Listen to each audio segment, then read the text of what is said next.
You ever have a problem with trying to figure out how to say something? I find myself having that issue a lot lately. Like every time I get on the bike to go record, it's like there's things that I want to say, but I can never figure out the best way to say them, so I just end up like fucking garbling it.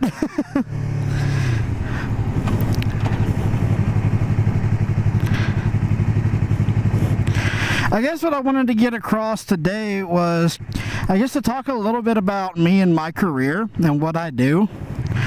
Because I've had some people ask me, what is it I actually do? And I work in IT. I am a systems administrator for the local government.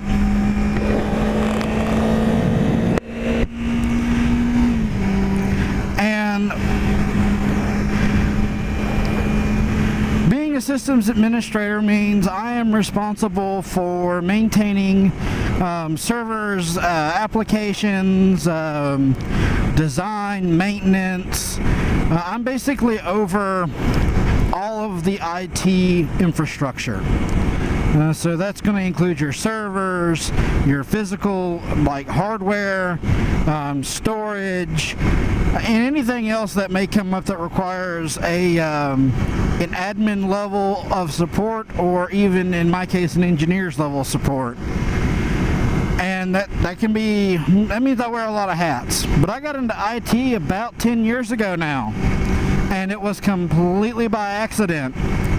When I got out of high school, I was like, well, I don't know what the fuck I want to do. And actually, I dropped out of high school, to be honest. I had one class left, and due to some circumstances somewhat out of my control, I ended up with a 1.9 GPA at the end of my senior year. And one class left to take. I'm like, it's not even worth my fucking time. So I had already had a lot of problems with this school, and I more or less told them to get fucked. Once I got my GED, I sat around for 6 months, not really knowing what to do, not really sure what I wanted to do in my life, and I saw this commercial for ITT Tech to be a game designer. I'm like, well, I like video games, fuck it, let's go check that out. And I really liked the idea, and I went to ITT Tech, went for 2 years. Actually, I went for 3, a year into my bachelor's, but that's a whole nother story. And long story short, worst fucking mistake in my life. Fucking hated it, didn't learn a fucking thing, got a lot of debt to boot. And if you don't know what ITT is, go just Google ITT Tech and enjoy the fucketry that will ensue. So at any rate, after I left there, well, before I left there, I actually got in as a work study, which is basically a student worker. It's a federal program that allows me to work in some capacity at the school and earn a little bit of money. And it wasn't a lot, it was like $7.59 an hour or some shit like that. And at first I was working for my department, but there really wasn't anything that needed to be done, so they just stuck me with the IT department, which was basically one guy, and says, hey, go help him. And I remember like my first or second day, he's like, hey, there's a computer that's broke and one of the labs, go fix it. And I'm like, well, what's wrong with it and how? He's like, I don't know, go figure it out. And I'm like, okay. So thus started my IT career. So I was completely self-taught that entire time, and I have been most of my career. So moving on to when I left school, I had been working as a work study about a year and a half, close to 2 years maybe. And it was in 2010 I entered the workforce. Man, there was no fucking workforce in 2010. I was a pissant in the global scheme of things. I had no certifications, no IT degree, a useless ass associates in multimedia applications from ITT Tech that I literally just put on my resume to cover up white space, and a measly year and a half worth of experience as a work study, and didn't know a damn thing about how to find a job or anything, because all of the things that they taught me at ITT about finding a job was absolute 100% bullshit. So I started researching and trying to figure out all these different things that no one ever taught me, like what do interview questions actually mean? And I'll get into that in another video and explain what interview questions actually mean. And all this and trying to restructure my resume and make it look better. And man, I bet I went on 50 interviews. And one guy straight up told me, he's like, listen, I've gotten almost 200 emails in the 30 minutes we've been talking over this one job. He's like, I can get somebody with a master's degree to do this position, and it's an entry-level help desk. And I'm like, well, fuck. So I actually made up my own experience. I started doing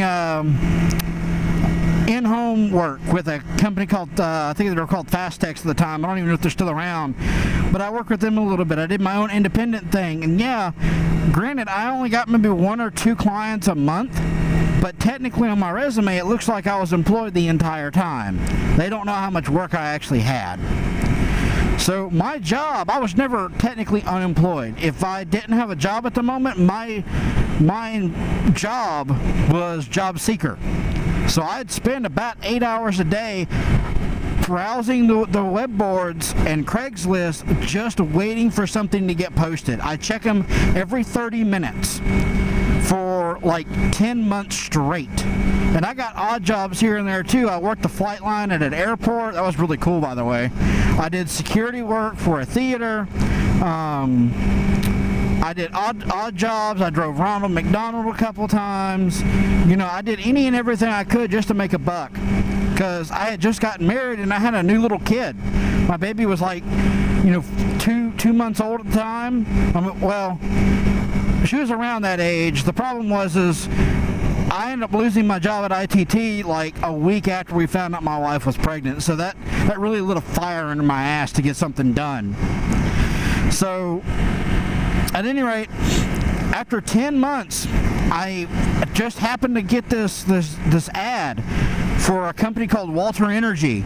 And I went in for an interview that was only supposed to be $15 an hour, 1 day a week, and I said I'll take it. And they said, well, fine, we're gonna have you work a full-time schedule for a few months, and after a week they bumped me up to $20 an hour. I was like, fuck yeah. So that went well until there was a company merger. They fired all the contractors, and out I went. And from there, I was out of work another year. But I kept at it, and I'll be honest, I wanted to quit, and sometimes I reserved myself to quit. Matter of fact, I gave up one time. I was like, fuck it, I'm never doing this again. And I took a job building police cars in a town over. Like, we'd get in new cars, and I'd put the emergency equipment in. I worked there 3 days.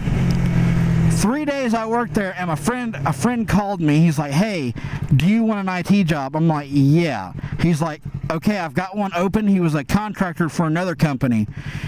And he's like, I got an opening, but I need you here like now. I said, I'm on my way. I actually walked out of that job telling them, hey, I've got to go see a guy about another job, something that pays more.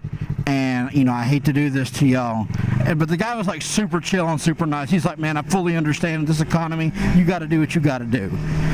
And that's what I did. And I jumped back into it. I didn't know a fucking thing. I learned on the job. I taught myself what I needed to know. And I ended up leaving there and going to Honda Manufacturing and being an IT guy for them.